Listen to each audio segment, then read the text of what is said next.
مایکرۆپلاستیک دوژمنە شاراوەکەی ناو خوێنمان. ئایا دەزانیت تۆ هەفتانە با بڕی قەباری کارتێکی بانکی پلاستیک دەخۆی؟ ئەمە زیادەڕەوی نییە، بەڵکو ڕاستێکی زانستی ترسناکە کە پێویستە هەمووان بیزانن.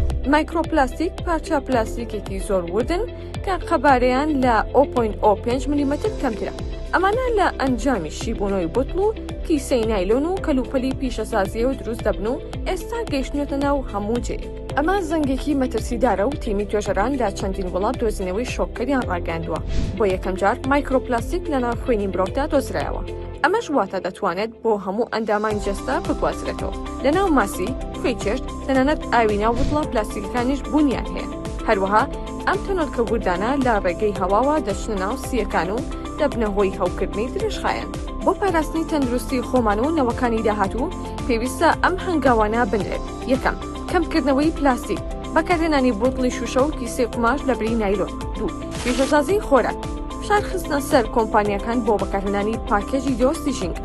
سێ، دوورکەوتنەوە لە گەرمکردن، هەرگیز خواردن لە ناو قابیان کیسەی پلاستیکدا لە ناو مایکرۆوەیڤ گەرم مەکەوە.